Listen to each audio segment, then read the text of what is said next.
हरे कृष्णा। आप सभी उपस्थित वैष्णवी, वरिष्ठ माताजी, वैष्णव और सभी मेरे उपस्थित लाइव सेमिनार पाप मोचनी एकादशी के लिए हम सब उपस्थित हुए हैं। इसके लिए मेरा परम सौभाग्य है ये मेरा कि हम पाप मोचनी एकादशी और हमारा व्यवहारिक में इसकी उपयोगिता और इसका शास्त्रीय दृष्टिकोण और हमारे जीवन में उसका लाभ हम चर्चा करने हेतु यहाँ पे सम्मिलित हुए हैं। तो सबका मैं स्वागत करती हूँ।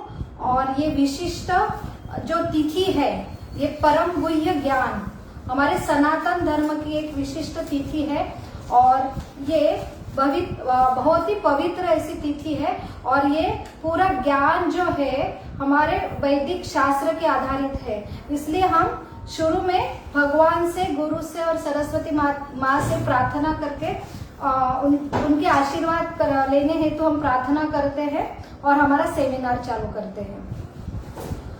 ओम नमो भगवते वासुदेवाय। नारायणं नमस्कृत्यं नरं चैवं नरोत्तमं देवीं सरस्वतीं व्यासं ततो जयो मुदीरये। नष्टप्रायेषु भद्रेषु नित्यं भागवतं सेवया भगवतीरुत्तम श्लोके भक्तिर्भवति नैष्टिकी। कृष्णाय वासुदेवाय देवकी नंदनाय च नंदगोपकुमाराय गोविंदाय नमो नमः। नमो पंकजनाभाय नमो पंकजमालिने नमो पंकज नेत्राय नमस्ते पंकजांग्रिये। ओम अज्ञानतिमिरान्धस्य ज्ञानाञ्जनशलाकया चक्षुरुन्मीलितं येन तस्मै श्रीगुरवे नमः। नमो विष्णुपदाय कृष्णपिष्टाय भूतले श्रीमते भक्तिवेदान्त स्वामीति नामिने। नमस्ते सरस्वती देवे गौरवाणी प्रचारिणे निर्विशेष शून्यवादी पाश्चात्य देशतारिणे। वाञ्छाकल्पतरुभ्यश्च कृपा सिन्धुभ एव च पतितानां पावनेभ्यो वैष्णवेभ्यो नमो नमः। हे कृष्णा करुणा सिंधु दीनबंधु जगतपते गोपेश गोपिका कांत राधा कांत नमस्तुते। तप्त कांचन गौरांगे राधे वृंदावनेश्वरी ऋषभानुसुते देवी प्रणमामि हरिप्रिये। जय श्री कृष्णा चैतन्य प्रभो नित्यानंद श्री अद्वैत गदाधर शिवासादि गौर भक्तवृंद।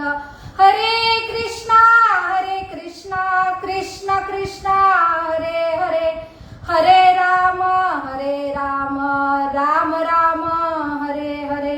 मूकं करोति वाचालं पंगुं लंघते गिरिं यत्कृपातमहं वन्दे श्रीगुरु दीनतारिणं परमानंद माधवं श्री चैतन्यम ईश्वरम। हरे कृष्णा। मैं पुनः स्वागत करती हूँ आप सब जो उपस्थित हुए हैं लाइव सेमिनार। आज विशेष तिथि है और सनातन धर्म अनुसार ये आज की एकादशी का नाम है पाप मोचनी एकादशी। तो हमने अभी तक हमारे जो लाइव सेमिनार हर 15 दिन में जो एकादशी आती है तो ये चैत्र मास की कृष्ण पक्ष की एकादशी है। तो हमारा जो सेमिनार का उद्देश्य है, तो प्रथम उद्देश्य है ये तिथि क्या है, उसका शास्त्रीय दृष्टिकोण क्या है, उसके व्यवहारिक जीवन में हमारे लिए क्या लाभ है, और दूसरी हम उसके जो तिथि का विधि जो है तो वो विधि हम जानकर यहाँ पे हम चर्चा करते हैं। तो अभी तक हमने ये डिस्कस किया है ये सनातन धर्म क्या है। तो सनातन धर्म माने हमारा मूल स्वभाव। जैसे शक्कर का स्वभाव मीठा रहता है वैसे हमारी मेन आइडेंटिटी है हम शरीर, मन, बुद्धि, उसके अलावा एक स्वयं अहंकार और हम आत्मा है। तो आत्मा ये क्या है, नश्वर नहीं है, तो ये क्या है, शाश्वत है। तो हमारा मेन आइडेंटिटी है कि शाश्वत धर्म जो है सबके लिए जो लिविंग थिंग्स ये पृथ्वी पे ब्रह्मांड में वैसे कि ना कि ह्यूमन, पौधे और जीव जीवाणु कीटक ये सारे शाश्वत कौन है, जीवात्मा है। उनके लिए जो धर्म है वो है सनातन धर्म। और ऐसा सनातन धर्म का मेन हमने डिस्कस किया था कि उद्देश्य है कि हमारा मूल स्वरूप क्या है, हमारा जीवात्मा का स्वरूप है कि हम भगवान के अंश और भगवान का स्वरूप है वो नित्य क्या है, प्रेमी है और नित्य हमेशा सर्विसिंग मूड में रहते हैं। उनका मेन नेचर है टू सर्व, यानी सेवा करना। तो हमारा सबका गुण धर्म है कि हम में प्रेम देने में हमको आनंद है। तो ये हमारी मूल स्थिति है। जैसे शक्कर का स्वभाव है मीठापन, वैसे हर जीवात्मा का स्वभाव है कि सेवा देना और उसमें जो आनंद है वही मेन हमारा स्वभाव है। तो मुख्य जो सनातन धर्म की जो तिथि आती है हर 15 दिन में, ये विशिष्ट तिथि आती एकादशी, उसका मेन प्रयोजन है कि हम जीवात्मा को हमारे मूल जो स्थित है, हमारे स्थित जो स्वभाव है वो जानकर हमको वो मूल स्वभाव में स्थित करना। तो हम अभी तक जान पाए थे कि यहाँ पे इसकी जरूरत क्यों है, ये जागरूक करने की तिथि है।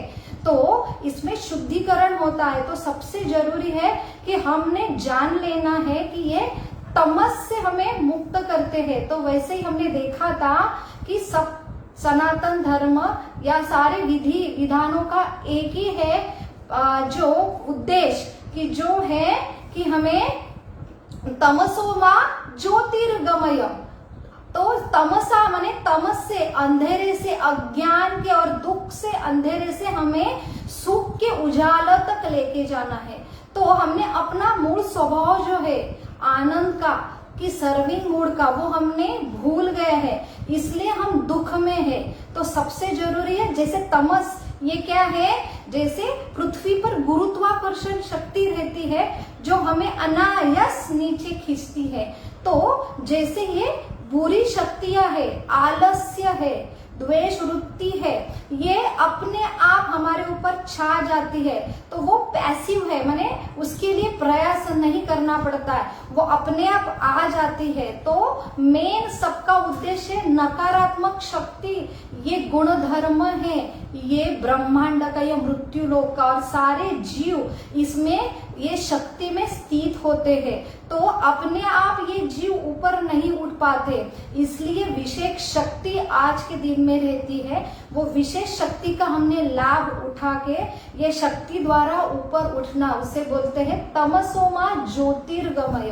तमस से, अंधेरे से, जो अंधेरा है अज्ञान का, उसकी वजह से हम अपने विरुद्ध स्वभाव में स्थित होते, इसलिए दुखमय स्थिति में रहते हैं। तो ऐसे दुखमय स्थिति से आनंदमय स्थिति तक हमको ले जाने के लिए ये विशेष तिथि का क्या रहता है, प्रयोजन रहता है। तो ये सही में उद्देश्य है, अभी तक हमने जाना है। और दूसरी बात है असतोमा सद्गमय।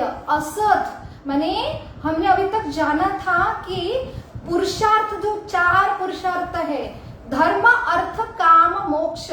तो धर्म है, अर्थ है, काम है, ये हमारे स्वाभाविक है। तो हम देहात्म बुद्धि में स्थित होते हैं। तो ये चीज अर्थ धर्म ये हम अनायास करते हमारे शरीर के लिए, क्योंकि शरीर जानना बहुत ही आसान है। ये जो असत है, जो नश्वर है, लेकिन सत जो है अंदर, वो जानना थोड़ा असंभव हो जाता है। उसके लिए क्रिया करना बहुत ही असंभव है। तो यहाँ पे भगवान जो वेदों में और सारे उपनिषद का सार जो भगवत गीता है उसमें कहते हैं, देवी ऐसा गुणमयी मम माया दुरतया। जो ये शक्ति है तमस की, उसको लान पाना बहुत ही असंभव है जीव के लिए। इसलिए असत में हम स्थित होते, असत माने जो नश्वर है, तो उसके लिए धर्म अर्थ काम के लिए कुछ ज्यादा प्रयास नहीं करता। लेकिन चौथा जो है मोक्ष, तो ये मोक्ष ये हमें समझता नहीं है और हम इसके लिए कुछ करते हुए नहीं करते। इसलिए मोक्ष प्रदान करने वाली ये तिथि आती हर 15 दिन में। और इसमें हमने एटलीस्ट ये दिन में तो भी हमने जान लेना चाहिए। तो मोक्ष की परिभाषा क्या है कि जो है सारा नश्वर है। तो भगवान अपना जो वेदों का सारे भगवत गीता में और भागवतम में कहते हैं कि दुखालय अशाश्वतम है। तो हम जहाँ पे रह रहे हैं प्रकृति का स्वभाव है कि वो दुखालय है और अशाश्वत है। तो लोग बहुत डरते हैं कि ये मोक्ष की चीज की बात मत करो, ये बहुत ही क्या है कि वो बोलते हैं कि अशुभ है। तो सही में शुभ क्या है, हमने देखा था कि शुभ जो है वो ये जानना हमारे बारे में, प्रकृति के बारे में, काल के बारे में, और सही हमारा उद्देश्य क्या है वो जान के आगे बढ़ना, इसे सतगति कहा जाते हैं। तो ज्ञानी नहीं है हमें, तो हम कहाँ से प्रयास करेंगे ऊपर उठने का। तो सारे वेदों की तिथि है और वेदों की प्रणाली है, जो विधि विधान है, सबका यही उद्देश्य रहता है कि ये क्या है कि मोक्ष की जान लो कि आप असत में आसक्त हुआ है, जो नश्वर चीज है उससे बहुत आसक्त है, और ये तमस की वजह से हम जान नहीं पाते और अनायास उससे आसक्त होते माने हम वो समझते कि ये मेरा है, ये मेरा है। तो सारी चीज मेरा, हम स्वामी बनते हैं लेकिन वो हमारा नहीं रहता है, और एक दिन काल के रूप में वो हमसे छीन लेते हैं। तो इसलिए हमें बहुत दुख होता है।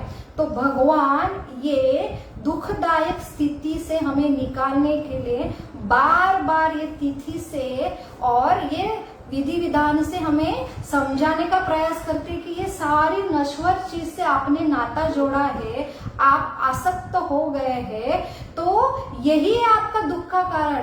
तो आज ये स्थिति जो है कोविड की, तो उसमें सारे जो जीव जीवन विस्कलित हुआ है। आज हमें पता नहीं है कल क्या होने वाला। 1 साल से हम इसलिए स्ट्रगल कर रहे हैं, और सही में ये भयानक स्थिति है। तो हम समझेंगे कि दुनिया ऐसी क्यों बनाई भगवान ने। तो हम कभी भी ऐसा में हम विश्वास नहीं रखते भगवान पर, ऊपर प्रकृति के ऊपर, नियमों के ऊपर। लेकिन ऐसी कुछ चीज हमारे कंट्रोल से जब बाहर चली जाती है, जब बहुत ही दुखदायक स्थिति होती है, तब 100% हमें यकीन होता है कि ऐसी शक्ति है और ये कार्य करती है। तो फिर अलग अलग सवाल उठाए जाते हैं, और सबसे बड़ा भगवान का अस्तित्व कब समझ में आता है, जब भगवान पे आरोप किए जाते हैं। तो भगवान के लिए आरोप दिए जाते हैं कि ऐसी दुनिया है दुखदायक, भगवान ने क्यों बनाई है। तो इसका ही हम आज जानने का प्रयास करेंगे, और पाप की परिभाषा, जो पाप मोचनी एकादशी है, उसके बारे में भी जानने का प्रयास करेंगे। तो सबसे बड़ी क्या है कि हम जानेंगे कि पिछले टाइम हमने देखा था कि ये क्या है, दुखालय, ये कैदी जैसा है। हम अज्ञान में हैं, इसलिए हमें समझ में नहीं आता, और अज्ञान ही दुख का कारण है। तो हमने देखा था कि ये रियलिटी है। कोविड में हमें बोला जाता है कि भयानक परिस्थिति है, आप बाहर निकलो मत, आप ऐसे ऐसे केयर करो। तो ये है सही ज्ञान, ये डरावना ज्ञान नहीं है। ये आपके आनंद के लिए, सुख के लिए, प्रोटेक्शन के लिए बताया जाता है। वैसे ये मोक्ष की जो परिभाषा है उसमें प्रकृति की सही पहचान दी जाती है, दुखालय अशाश्वतम। तो हम जो दुख का जो है अशाश्वत प्रणाली है, जो हमारी एजिंग प्रोसेस है कि 100% हमें बुढ़ापा आने वाला है, 100% हम बीमार होने वाले हैं, 100% हमको मृत्यु का सामना करना है, ये सही रियलिटी है। और इसके ऊपर वर्क करना और इससे ऊपर उठना, यही मनुष्य जीवन का उद्देश्य है। तो यहाँ पे हमें बताया जाता था ऐसी अशुभ चीज मत बोलो। क्यों? क्योंकि इसकी वजह से हम क्या हो जाते, डिस्टर्ब हो जाते, चिंता में जाते। तो हमें ये वैदिक ज्ञान प्रणाली सिर्फ दुख का हमें सिर्फ ज्ञान नहीं देते, लेकिन इससे ऊपर कैसे उठाया जाए और सही मार्ग क्या है वो बता के हमको स्थित करते हैं ये प्रणाली। तो हमारी ये वैदिक संस्कृति जो है पूर्ण प्रणाली है। तो हम यहाँ पे जानेंगे। तो अभी पिछले टाइम हमने देखा था कि ये जो कैद है, जो जेल है, ऐसा जेल बनाया है कि जो हमने चुना है अपने मर्जी से।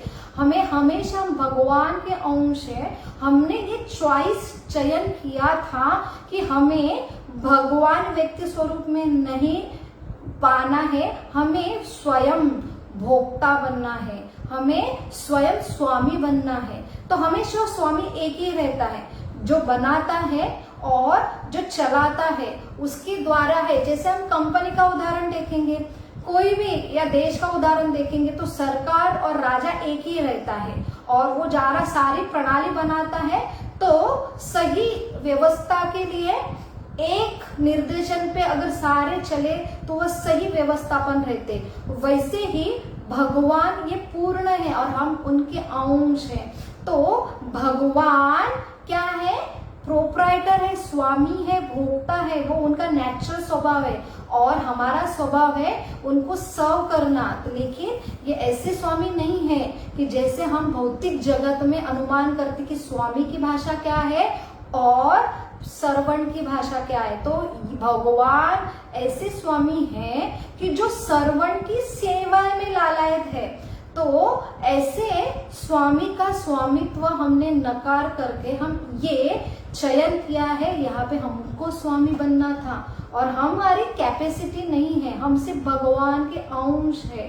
तो पूरा निर्भर है हमारा पूरा, जैसे एक छोटा बच्चा है जो गर्भ में है वो पूरा डिपेंड रहता है माँ के ऊपर।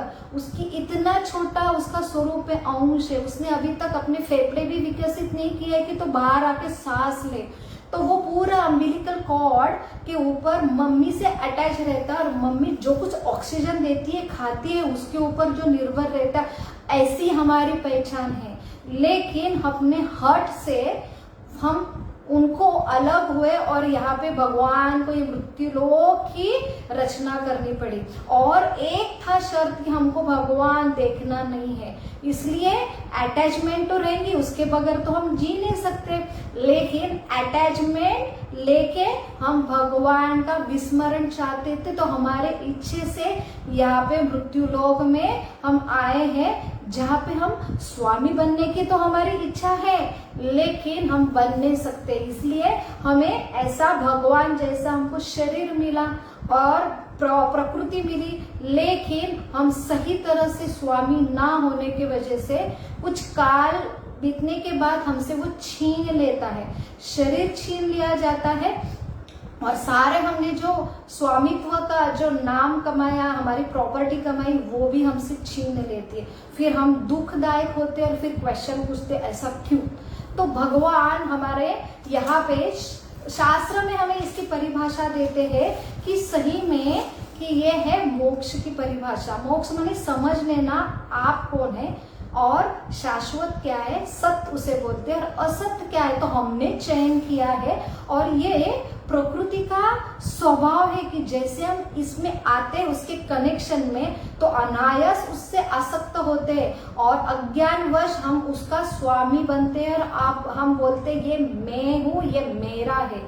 और हम उसका माने मेंपन में हम इतना विलीन हो जाते हैं कि हमको समझना बहुत ही मुश्किल रहता है कि ये मेरा नहीं है, और हमारे से जो छीन लेता है तो बहुत ही दर्दनाक स्थिति रहती है। तो इसे कहते हैं ये दुखालय है। तो ऐसे दुखालय की स्थिति हमने खुद चयन की है। तो वहां पे भगवान कहते हैं कि असत से सतगमय। तो मैं यहाँ पे आपको जो अटैच हो गए हैं ऐसे चीज से, वो दुख का कारण है, इसलिए मैं यहाँ पे आता हूँ और आपको बोलता हूँ कि मेरा तुमसे जो नाता है वही आनंददायक स्थिति, आप मुझे चयन करो। इसलिए भगवान अलग अलग अवतार में अट्रैक्ट करने के लिए हमें आते हैं। तो भगवान जब स्वयं आते हैं अलग अलग अवतार में तो वो सिर्फ संहार करके चले जाते हैं, लेकिन जो भगवान स्वयं कृष्ण तो स्वयं भगवान जो असली जो अवतारी कृष्ण जब अवतार लेते हैं तो अवतारी कब समझेंगे, जब भगवान अलग अलग लीला करते हैं और उनका मेन प्रयोजन रहते हैं अट्रैक्शन करना। तो भगवान जब बाल्य लीला से इतनी मधुर मधुर लीला जब करते हैं तो उसका मेन प्रयोजन है कि हम असत से सत की तरफ अट्रैक्ट हो। और उनसे संबंध स्थापित करें। संबंध के बाद वो परिपक्व स्थिति होके प्रयोजन तक जाए कि अंतकाले च मामेव। तो अंतकाल जब समय आता है, स्मरण मुक्ता कलेवरम, जब चेंज होने की बॉडी की स्थिति होती है, तब हमें यही इच्छा चाहिए कि भगवान अभी मुझे असत नहीं सत चाहिए, आप चाहिए। तभी अपने चॉइस से हम आए हैं, तो अपने चॉइस से हम भगवान के धाम वापस जाएंगे। तो ये सारा प्रयोजन ये तिथि का, वेद विधान का है। तो आप यह समझेंगे तो हमने किसने देखा है मृत्यु के टाइम, लेकिन मोक्ष की परिभाषा जो है, हम यही जीवित हमारे शरीर में, हमारे जीवित ये माने जीवन में भी अनुभव कर सकते हैं। तो मोक्ष माने जो असत से अटैचमेंट हुई है, उससे काम, क्रोध, लोभ, मद, मत्सर आता है। और जब हम सत में हमारा अटैचमेंट बढ़ता है, तो अपने आप इससे डिटैच होते, तो खुद आप अनुभव करेंगे एक अंदर हृदय में जो अनुभूति आती है, भगवान हमको सही जगह, सभी जगह हमारा अस्तित्व समझ में आता है। और सही में हृदय में जो चेंजेस होते, वो भी हम मोक्ष की जैसे ही है कि हम ये सदेह बॉडी में भी हम मोक्ष की अनुभूति करते हैं। जब हमारा सही सत, जो सही शाश्वत हमारा नाता है भगवान से पुनर्प्रस्थापन होता है, तब हमको ये अनुभूति होती है। और अनुभव से हम आनंद की स्थिति अनुभव करते हैं, और सही में हमारा जो रिलेशन है वो हम पाते। तो यही सब धर्मों का, सब विधि विधानों का, पूजा का यही सार है कि जैसे हमने पिछले टाइम देखा, कितना भी हम पूजा पाठ करें, अगर भगवान से प्रेम में संबंध कृष्ण से नहीं जोड़ पाए, तो सारा तपस्या क्या है, विफल है। और अगर हमने सिर्फ भगवान कृष्ण से व्यक्ति स्वरूप में हम संबंध स्थापित कर पाए, प्रयोजन तक ले जाए, तो तपस्या करने की हमें आवश्यकता नहीं है। तो हमारा मेन सार है भगवान से कनेक्शन स्थापित करना। स्थापित करेंगे ना, तो बाकी की जो क्रिया है ना, असत से छूटना, वो अपने आप होंगी। पहले सत से अटैच हो, फिर असत अपने आप निकल जाएगा। तो यही हमारी प्रणाली है।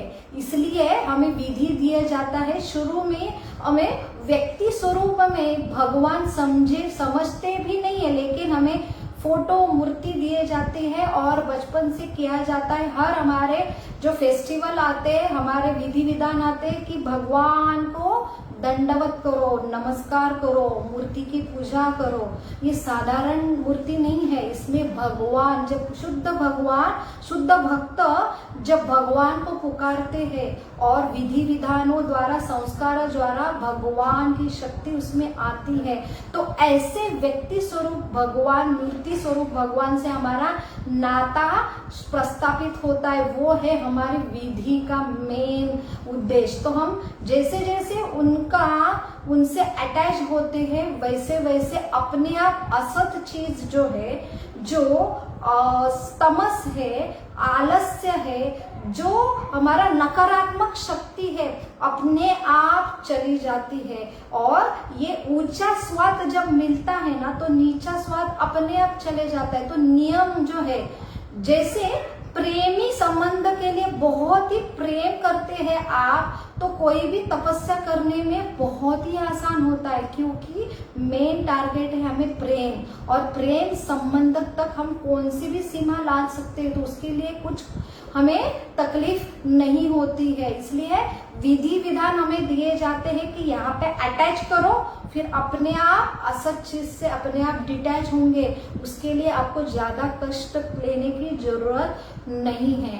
तो वही है हमारा मेन उद्देश्य कि हमको असत से निकालना है। तो असतो मां सद्गमय। तो हमारी जो विधि है, हमें हायर टेस्ट दिए जाती है, भगवान का नाम, भगवान का कथा का स्वाद। और जब भगवान का कथा हम बार बार सुनेंगे, तो सत्य के प्रति हम अट्रैक्ट हो जाते हैं, और हमारा एक क्या होता है, रिलेशन स्थापित होता है। और हम अपने आप जो लोअर टेस्ट है, जो इंद्रिय से, मन से हम क्या करते हैं कि असत चीज से हम क्या होते हैं, अटैच होते हैं, उसको निकालना बहुत ही आसान हो जाता है।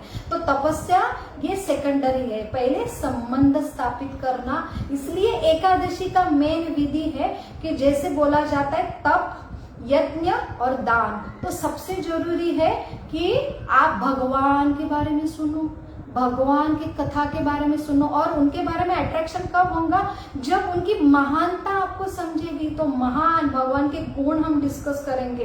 तो जैसे हम भगवान के, जैसे हम अटैचमेंट यहाँ पे कैसे करते हैं, एखादा पिक्चर या मूवी आती है तो उसमें जो हीरो की एक्टिंग हमें बहुत पसंद आती है, तो हीरो की फाइटिंग हमें बहुत पसंद आती है, तो अनायास बार बार वही देख देख के हम उनके फैन हो जाते हैं। और कभी भी फैन हुआ तो कौन सी भी मूवी रिलीज हो तो हम अपने आप वहां पे क्या होते हैं, खींचे चले जाते हैं, हम अटैच हो जाते हैं। और जो हीरो जैसा करता है, जैसा बोलते हैं, वैसे हम अपने आप करते हैं।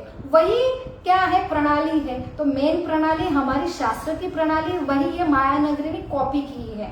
तो लेकिन फर्क इतना है कि हर time picture, movie, climax, director उनको अलग अलग लेना पड़ता है, गाना अलग अलग लेना पड़ता है। क्यों, वहां पे टेस्ट है ना, मिलती नहीं है। तो इसलिए हमारे शास्त्र बोलते हैं कि ये जो रस है ना, जैसे गन्ने का जो रस रहता है, तो एक रस है और उसका जो चौथा रहता है, तो गन्ने का जो चौथा है वो है टेस्ट, जो भौतिक जगत में हमें मिलता है इधर उधर, और सही रस है जो गन्ने का मीठा रस है। तो अगर वो मिला तो तृप्ति आती है। यहाँ पे हम कितना भी कुछ खाए, मन से मनोरंजन करें, मूवीज देखें, तो यहाँ पे हमको तृप्त नहीं मिलते। इसलिए हम सूखे, ये क्या है, सूखे रस से हम क्या होता है, थोड़ा सा अच्छा लगता है, क्षणिक सुख मिलता है, फिर बोर होते और फिर हम ढूंढते, हमको और चाहिए, नया और चाहिए, दिल मांगे मोर। लेकिन हमको दिल मांगे और है, कुछ तो हायर टेस्ट चाहिए। तो ये हायर टेस्ट है भगवान की कथा। जैसे अभी राम नवमी आने वाली है, तो रामलीला बहुत दिन तक चलती रही, वही कथा है, वही हीरो है, वही हीरोइन है, वही विलन है, वही क्लाइमैक्स है।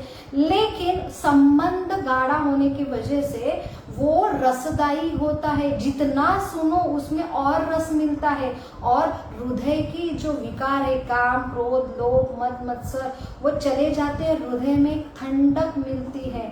तो क्यों होता है, जैसे मैं मेरे बच्चे के बारे में, वही मेरे बच्चे ने अगर कुछ अच्छा किया या कुछ अच्छी क्रिया किए या कुछ खेल में कुछ मेडल लेके आया, तो वही मैं कथा बार बार जितनी बार बोलूंगी ना, मुझे बोर नहीं होगा, मुझे बहुत मजा आएगा। क्यों, मेरा संबंध है और वो मेरा है। तो हमें रस क्यों नहीं आता रामनवमी में, रामलीला में, राम कथा में? एक तो उसकी फिलॉसफी समझती नहीं, और हमने वो रस ना, हमारा तैयारी नहीं हुआ है रिलेशन, तो रिलेशन तैयार नहीं है, इसलिए हमें उसमें क्या मिलता नहीं है, रस मिलता नहीं है। इसलिए अभी के बच्चे बोलते हैं, हर टाइम रामनवमी आती है, राम कथा करते हैं, आपको वही वही स्टोरी बोर नहीं होती क्या? लेकिन वही जो मैंगो का सीजन आता है देखो, तो उसके लिए तो हम बड़े इच्छाओं से इंतजार करते हैं, तो वही तो मैंगो रहता है, वही तो मैंगो की टेस्ट रहती है। लेकिन वो चख के हमारा उसका संबंध तैयार हुए, वही हर साल तो कुछ नया टेस्ट नहीं आता ना मैंगो लेके, तो फिर भी हम उसका इंतजार करते हैं। तो राम कथा का, रामनवमी का क्यों इंतजार नहीं करते? क्योंकि उसमें हमारा संबंध स्थापित नहीं हुआ, और ये सही सत का संबंध है। वो अगर स्थापित हो जाए तो उसमें जो रस है, और सही में हमारा जीवन की क्या है, उद्देश्य है, और बाकी के हम रस के पीछे ना पड़े, और जो अपने आप जो नकारात्मक शक्ति आती है, काम, क्रोध, लोभ, मद, मत्सर, इससे हम बच सकते हैं, और हमारे जीवन सही में आनंदमय स्थिति हो जाती है। जब अंदर का सत्य रिलेशन पक्का होता है, तो हम बाहर की जो परिस्थिति कितनी बदले, हमें कुछ फर्क नहीं पड़ता, क्योंकि ये अशाश्वत है। इसलिए हमें अगर सत्य समझा है, हमारा सत्य से नाता हो गया है, तो हमारी जो असत्य चीज, चाहे मुझे कुछ मिला नहीं मिला, चाहे परिस्थिति कौन सी भी हो, तो उसमें अभय ही, और सिर्फ अभय नहीं, तो भय की स्थिति नहीं, अभय दान, और उसके बाद आनंद में स्थित में हम स्थित हो जाते हैं। तो यही सारे वेदों का, विधि विधानों का ये उद्देश्य है। बस हमें फिलोसफी कोई हम समझते नहीं, इसलिए हम उसको सीरियसली नहीं लेते। तो अब आप आज आते हैं पाप की परिभाषा हम समझे कि ये पाप मोचनी एकादशी है क्या। तो हर एकादशी में यही महत्व रहता है कि पाप से हम मुक्त हो। तो आज जो हमारे नई पीढ़ी है वो बोलते हैं हम पाप ही नहीं करते, तो हम क्यों भला ये एकादशी करें। तो पाप की परिभाषा का मालूम ना होने की वजह, अज्ञान होने की वजह से हमें ऐसा लगता है। तो पाप माने सिर्फ बुरी चीज करना, किसका खून करना, किसको मारना, किसकी संपत्ति लूट लेना, ये बड़ा पाप है। लेकिन सबसे बड़ा पाप और एक है कि हम अगर किसके दूसरे के घर में जाके, जो मेरी प्रॉपर्टी बिल्कुल नहीं है, वो प्रॉपर्टी पे मैं क्या करूं, हक जमाऊं, ये मेरा है, ये मेरा है।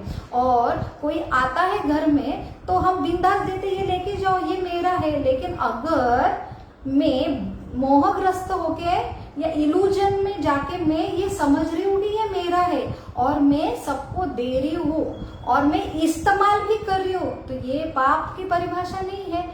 तो वैसे ये सृष्टि जो निर्मित की है, जो पूरा जो हवा है, पानी है, ये धरती है, सबसे बड़ा तो ये देह है, ये हमें छीन लिया जाता है। क्यों? क्योंकि हमारा नहीं है। फिर भी जीवन भर हम बोलते ये मेरा है, ये बच्चा भी मेरा है। क्या सही में हमने अपने हाथ से तैयार किया है? तो ये प्रॉपर्टी जो है ये प्रकृति की है और प्रकृति का स्वामी भगवान है। उनका ना समझ के हम खुद का समझते हैं और ये खुद को हम क्या बोलते हैं, हम स्वामी हैं और वो समझ के हम उसका स्वामित्व जगाते हैं। तो ये पाप की परिभाषा नहीं है। तो बड़े बड़े आचार्य ऐसे बोलते हैं, हमार जीवन सदा पापीर नाही तो पुण्यत शीन। तो मेरा जीवन इतना पापी है कि मेरे जीवन में इतना भी पुण्य नहीं है।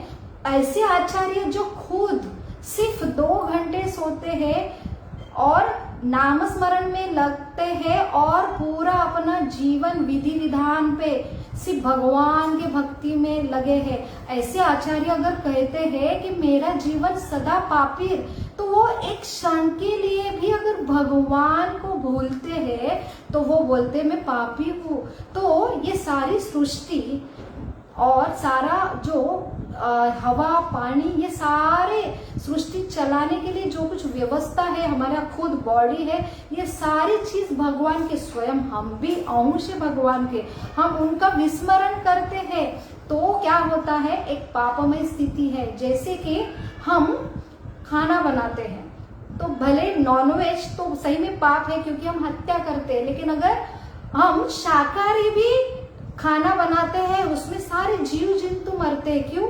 हमारे पेट के लिए, इसलिए तो बोलते हैं पापी पेट का सवाल है। तो पेट के लिए आप कुछ भी पाप करते हैं तो उसके लिए भी इतने जंतु मारे जाते हैं। ये अनायास हमारे, ये लोग ही ऐसा बनाया है कि अपने आप सारे पाप होते रहते। हमारा शरीर, आप बोलेंगे शरीर चलाना है, तो शरीर चलाना है तो ये मृत्यु लोग, ये दुखालय अशाश्वतम क्यों बोला, यहाँ पग पग में आप चाहे न चाहे तो भी आपसे पाप होते हैं। तो इसलिए भगवान विधि देते हैं कि क्या देते हैं, मन मना मद भक्तो मद्याजीमा नमस्करो। तो मेरा स्मरण करो, सिर्फ मेरा स्मरण करो। तो क्यों बोलते हैं भगवान कि हमें तो मालूम नहीं है, तमस की वजह से हमको लगता है ये मेरा है, लेकिन जितना हम भगवान को याद करेंगे, स्मरण करेंगे, लेकिन कब होगा, जब हमारी अटैचमेंट होगी। कैसी अटैचमेंट होगी? जैसे गृहिणी है ना, खाना बनाती है या बाहर ऑफिस के लिए जाती है, भले वो बाहर से ऑफिस का काम कर रही है लेकिन अंदर वो किससे अटैच है, अपने पुत्र से अटैच है। मेरा पुत्र ने खाना खाया क्या, वो स्कूल से आया क्या, वो ट्यूशन गया क्या, घर में और कोई है क्या, तो उसको अनायास ये क्या रहता है, बैकग्राउंड में स्मरण चालू रहता है। क्यों?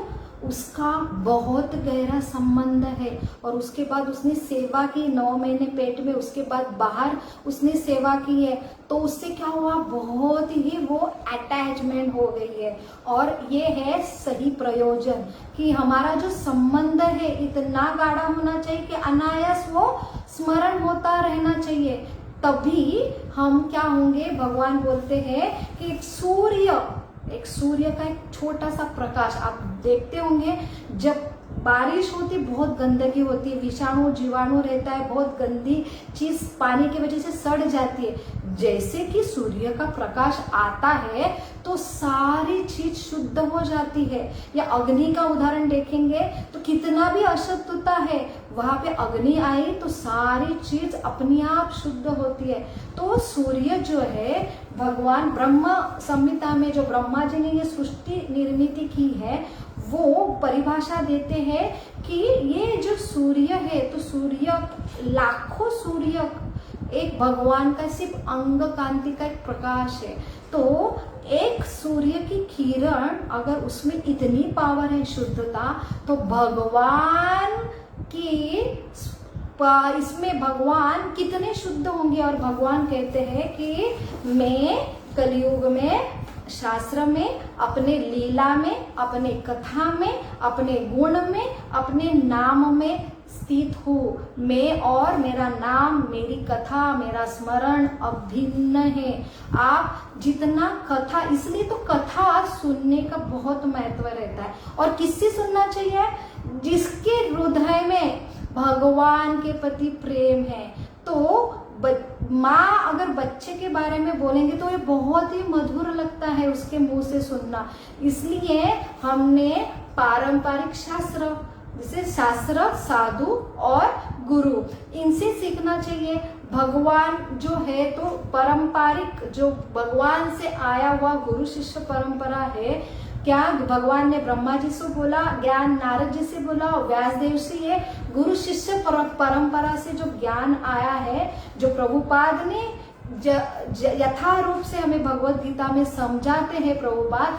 अगर ऐसे शुद्ध भक्त के अनुवादन से या मार्गदर्शन पे हम ये समझेंगे तो हमें सही में भगवान क्या है वो समझेंगे और भगवान के प्रति अट्रैक्शन होंगे। इसलिए जिनके पास भगवान हृदय में है वही आपको दे सकते हैं। तो हम सिर्फ माध्यम है। भगवान का जो कथा आई है वो हम अगर जैसे है वैसे गुरु शिष्य परंपरा द्वारा हम अगर सुने और कहे तो हमें वही प्रणाली हमारे हृदय में जो नकारात्मक शक्ति वो जाके हमारे हृदय में एक भगवान से कनेक्शन, संबंध स्थापित करते हैं और हमें उसका अनायास स्मरण होता है। तो ये है सही में क्या है, पाप मोचन एकादशी का फल। तो पाप मोचन एकादशी का सही फल क्या है, जैसे हम अगर ये ज्ञान नहीं है और ज्ञान के बाद विज्ञान होना चाहिए, तो जहाँ भगवान की कथा है वहाँ भगवान खुद उपस्थित है। बस हमें गंभीरता पूर्वक श्रद्धा से उसका अगर हम श्रवण करें तो हमारे जीवन में परिवर्तन होता है। हमें ज्ञान में हम स्थित होते हैं, सही चीज क्या है, असत चीज क्या है, और हम अनायास उससे अट्रैक्ट होते हैं। अट्रैक्शन से क्या होता है, इसलिए हमारे मेंदु की 3 क्रिया है। क्या है कि हमारे यहाँ इच्छा है। पहली बात तो श्रवण के बाद इच्छा जागृत होती है और इच्छा के बाद क्रिया करने की हम चालू करते हैं। तो इसलिए श्रवणम, फिर श्रद्धा जागृत होती है, फिर जो प्रणाली है जो भगवान देते हैं कि हरे कृष्णा कृष्ण कृष्ण हरे हरे, हरे राम राम राम हरे हरे। तो ये प्रणाली कलयुग के लिए दिए है कि आपको भगवान से संबंध स्थापित करना है तो आप ये नाम लो। और उसमें क्या है, हे भगवान, हे शक्ति, हमें एंगेजमेंट दो आपके सेवा में। अगर अभी तक अट्रैक्शन नहीं है लेकिन सिर्फ आप बोलते रहो तो भगवान ये सुनेंगे और ये शक्ति सुनेंगे, आपके हृदय में वो चेंजेस होंगे और असत से जो आपका अटैचमेंट है, अट्रैक्शन है, वो अपने आप निकलेगा और सत तक हमारा अट्रैक्शन होगा। तो क्रिया वही करना है, हमारे रोज के व्यवहारिक जीवन, हमारे जो कार्यकलाप है और प्रोफेशनल है, हमारी रिस्पॉन्सिबिलिटी है, वो सभी निभानी है। बस अटैचमेंट सही हमें सत तक रहना है।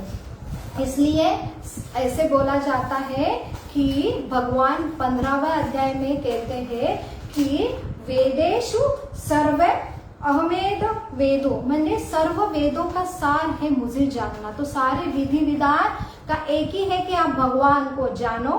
सिर्फ जानना काफी नहीं है, उससे प्रेम का संबंध निभाओ, और प्रेम का संबंध चालू नहीं होता है तो सारे विधि विधान क्या है कि व्यर्थ है। ये सारे श्रम केवलम, तो सारे श्रम विफल हो जाते हैं अगर इस तक हम नहीं जाते। और कैसे समझेंगे भगवान से प्रेम संबंध स्थापित हो रहा है? तो भगवान से जैसे प्रेम संबंध स्थापित होता है तो उसका रिजल्ट हमें मिलता है कि सारे जीवों के प्रति हमें प्रेम आता है। तो हम पहले फॉल्ट फाइंडिंग टेंडेंसी रहती है, ये बुरा है, वो बुरा है, इसने तकलीफ दी, इसने मुझे ऐसा किया, इसके द्वारा हमारी इतनी अपेक्षा रहती है।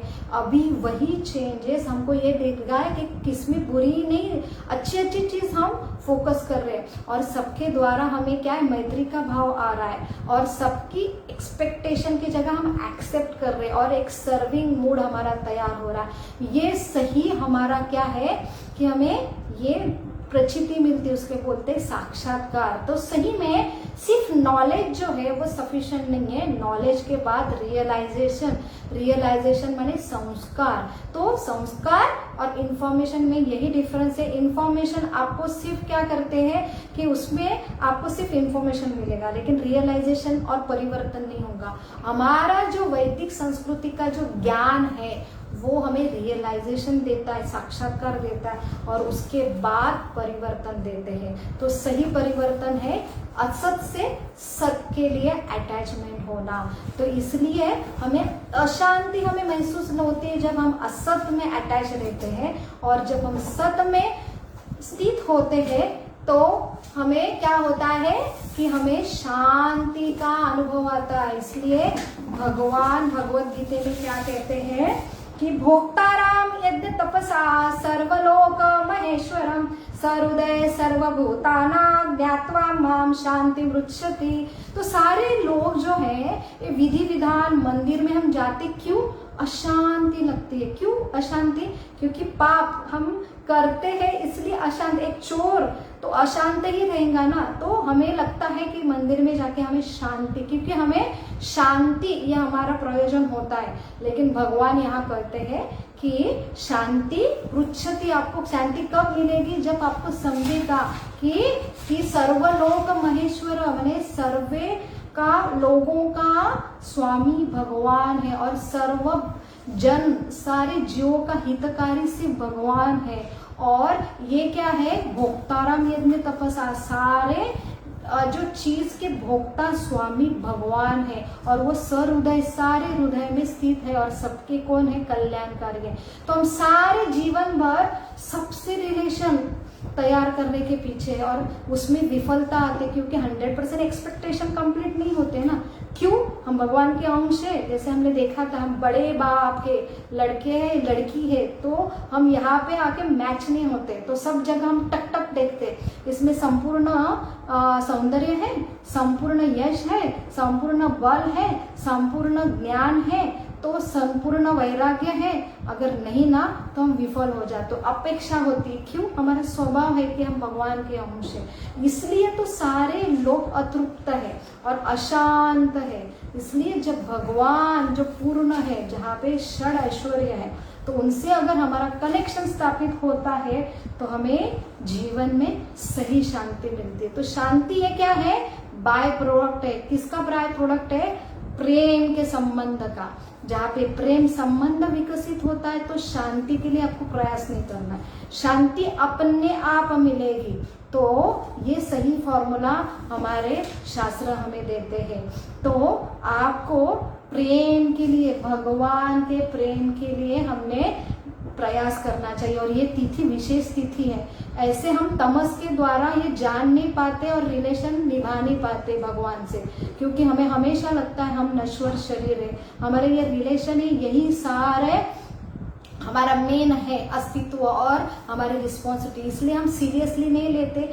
और यहाँ पे तमस की वजह से, ये सारे नकारात्मक शक्ति की वजह से हम रिलेशन ये स्मरण भी नहीं कर पाते और सीरियस भी नहीं होते, तो संबंध स्थापित होता है। इसलिए आज विशेष शक्ति है और भगवान की ये एकादशी विशेष शक्ति का हम लाभ लेके सबसे जरूरी श्रद्धा पूर्वक भगवान के बारे में क्या करना चाहिए, सुनना चाहिए। तो इसका मतलब नहीं है कि बाकी की जवाबदारी हमने कम करना चाहिए। तो हम भगवान का कॉन्शियसनेस जब हमें मिलता है ना, तो जैसे हमें समझ में आता है ये मेरा नहीं है, तो हम क्या डिप्रेस नहीं होते, हमें सही में हम बहुत संभाल के कॉन्शियसनेस से यूज करते हैं। जैसे मैं एक कंपनी में सर्वेंट हूँ और मुझे कंपनी के बॉस ने बोला ये मेरी गाड़ी है ना, मैं जा रहा हूँ महीना भर संभालो, तो हमेशा मुझे समझेगा ये गाड़ी मेरी नहीं है, ये मेरे बॉस की है, तो मैं बहुत अच्छी तरह उसका संभाल करूंगा और बहुत केयर करूंगा उसका। वैसे हमें समझते ये बॉडी मेरी नहीं है, भगवान ने गिफ्ट दी है, बहुत अच्छे संभालूंगा। इसमें क्या होता है कि मुझे डिप्रेशन नहीं आएगा, या मैं कुछ क्या होगा कि मुझे अनासक्ति आती है, तो उससे क्या होता है नकारात्मक भावना नहीं है, तो ये सही सकारात्मक भावना है कि हम अच्छे तरह इसका यूज करेंगे। अभी बड़े बॉस ने गिफ्ट में दिया है, हम ना गिफ्ट में दिए हुए चीज और बड़े बॉस जो स्वामी है वो हमें देते हैं, तो हमें उनकी अगर वो कौन है और समझेगा, उसका गिफ्ट अगर समझेगा तो ज्यादा केयरफुल हम इसका इस्तेमाल करेंगे। हमारे जो रिलेशन है, ये मेरा बच्चा जो है ये मेरा नहीं, भगवान ने मुझे गिफ्ट में दिया है, तो बहुत अच्छी तरह मैं संभालूंगी, सारे मेरे रिलेशन बहुत ही अच्छी तरह संभालूंगी। उसे बोलते हैं कृष्ण भावना हम लोग। तो हमेशा कॉन्शियसनेस में भावना में रहना, लेकिन किसकी भावना में रहना, कृष्ण के भावना में रहना, और वो भावना में रह के हमारे जो जो रिस्पॉन्सिबिलिटी है, क्रियाकलाप है, वो सही तरह से निभाना। और अंत काले च मामेक स्मरण मुक्ता कलेवरम, तो हम यही स्मरण हमारे एंड में जब बॉडी चेंज होती है तब हम यही स्मरण अगर ले जाए तो सही पूर्णता हमें समझ में होगा, तभी असत से सतगमय और मृत्युमय अमृत गमय, तो मृत्यु से हम अमृत जो हमारा प्रवास है तब हमारा सही तरह से सफलता होंगी। तो हमारा जो आज का जो पाप मोचनी एकादशी का आज का जो दिन है, उसमें हमें एक कथा आती है, 2 मिनट में हम लेंगे और उसके बाद 2 मिनट में हम भगवान के एक स्वीट मधुर लीला कथा कहेंगे, और उसमें सही में हमारा आज का जो पाप मोचनी एकादशी का हमारा जो विधि है संपन्न होगा। तो ये पाप मोचनी एकादशी, इसमें कथा आती है भविष्य उत्तर पुराण में। युधिष्ठिर महाराज जो कृष्ण से पूछते ये पाप मोचनी एकादशी है क्या, तो वहां पे भगवान बताते हैं कि लोमच ऋषि ने राजा मंधाता से ये कहानी कही थी। उसमें एक वन की उत्पत्ति किए थे चित्ररथ, और ये ऐसा उपवन जो तैयार किया था तो वो किसने किया था, कुबेर। तो ये जो देव के कोषाध्यक्ष है, ट्रेजरर है, उन्होंने वन की निर्मित की थी, और वहां पे वसंत ऋतु में सब सारे देव देवता आया करते थे। वहां पे मेधानी नाम के ऋषि तपस्या कर रहे थे, और वो तपस्या से वो पूरा त्रिलोक के स्वामी न बने और स्वर्ग के स्वामी न बने, इसलिए अलग अलग अप्सरा वहां पे उनका तपस्या भंग करने के लिए आते थे। और वहां पे एक अप्सरा जो है मंजू घोषा नाम की अप्सरा, वहां पे ये मेधानी नाम ऋषि की तपस्या भंग करने का प्रयास करती है और सक्सेस होती है, और काफी साल वो उनसे अटैच हो जाती है। जब उनको समझ में आता है कि मेरे इतनी साल आयु जो 57 ईयर इसमें चले गए, तो उनको शाप देती है अप्सरा को कि आप क्या बने, पिशाच बनो, आपकी योनि पिशाच रहेंगी। तो इसमें वो जब उनसे माफी मांगते तो ऊपर में वो बोलते कि आप अगर पाप मोचनी एकादशी का पालन करें तो ये सारे पापों का क्या होगा कि नष्ट होंगे। तो वैसे ही ये ऋषि भी ये पाप का शिकार होते, तो ये भी पाप मोचनी एकादशी द्वारा पाप मुक्त होते हैं। ऐसी ये पाप मोचनी एकादशी है। और सही में पाप मोचन एकादशी का सबसे बड़ा फल है कि हमने भगवान कृष्ण के बारे में कथा सुननी चाहिए। तो कृष्ण कौन है? हमने देखा कि स्वयं जो ब्रह्मा जी ने जो निर्मित की है, तो ब्रह्म संहिता में ब्रह्मा जी खुद वर्णन करते हैं कितने सारे अवतार आते हैं, लेकिन कृष्ण क्या है? भगवान स्वयं। कृष्ण तो भगवान स्वयं। सारे आचार्य ने ये प्रमाण दिया है, सारे विधि विधानों में प्रमाण दिया है कि कृष्ण भगवान सम। तो ब्रह्म संहिता में भगवान जो ब्रह्मा जी कहते हैं, रामादि मूर्तिषु तया कलामेन निष्ठन् नाना अवतार मकरोद भुवनेषु किंतु कृष्ण स्वयं समभवत् परम पुमान्यो गोविंदमादि पुरुषम तमहम भजामि। तो कृष्ण स्वयं भगवान है और इनके 64 क्वालिटीज है। तो ये 64 क्वालिटीज जो विष्णु से 64 से ज्यादा ऊपर है, और ये सही में सिर्फ रस का आस्वादम आत्माराम है। ये सिर्फ लीला करने के लिए आते। तो कृष्ण के अवतारी जो भगवान आते हैं, तो जो मारने का संहार काम करने वाला जो है ना, तो भगवान के अंदर विष्णु जो रहते वो आते और संहार करते। भगवान कभी आसुरों का वध नहीं करते। तो भगवान एक ही प्रयोजन से आते, सिर्फ लीला करने के लिए, उनके मधुर मधुर लीला करने के लिए आते। तो भगवान कृष्ण का मेन एक ही है कि वो बांसुरी बजाते रहते और अट्रैक्ट करते हैं, अपने भक्तों का लीला संपादन करने के लिए आते हैं। तो इस छोटी सी लीला लेंगे कि भगवान की 64 क्वालिटीज हमने डिसाइड किया था कि एक एक क्वालिटी का गुणगान करेंगे, तभी हमें समझेगा भगवान है क्या चीज। तो कृष्ण जो क्षमा जो क्वालिटी है, तो वो कितनी क्षमावान हो सकती है। तो इसमें हम भगवान की जो लीला है, जो मधुर जो लीला है, भगवान सिर्फ कृष्ण और चैतन्य महाप्रभु वो भी कृष्ण ही है, वही सिर्फ बाल्य लीला करते हैं। बाकी के सारे अवतार सिर्फ आते हैं और उनका जो संहार करने का काम करके चले जाते हैं। बस कृष्ण की ही मधुर बाल लीला है। तो उसमें 6वें दिन में जब भगवान पुतना का वध करते हैं, तो ऐसी भयानक पुतना जब भगवान को वध करने के लिए आती है और उससे ये प्रयोजन से आती है और भगवान को विष पिलाती है, तो भगवान ऐसे जो मारने वाले असुरों की भी क्या फल देते हैं। तो इसमें भागवतम में हमें ये संदर्भ मिलता है। जैसे लीला हम समझते तो हमको इतना समझ में नहीं आता है, लेकिन हम अगर सही आचार्य और हमारे जो महाजन है, साधु संत है, जो गुरु शिष्य परंपरा में स्थित है, जैसे भागवतम जो व्यास मुनि ने लिखा है, तो ऐसे आचार्य और उसके बाद सुखदेव गोस्वामी द्वारा हम समझते, सुत गोस्वामी द्वारा समझते, तो जितना ये कथा जितने शुद्ध भक्त द्वारा समझते तो उसमें मीठापन और आता है।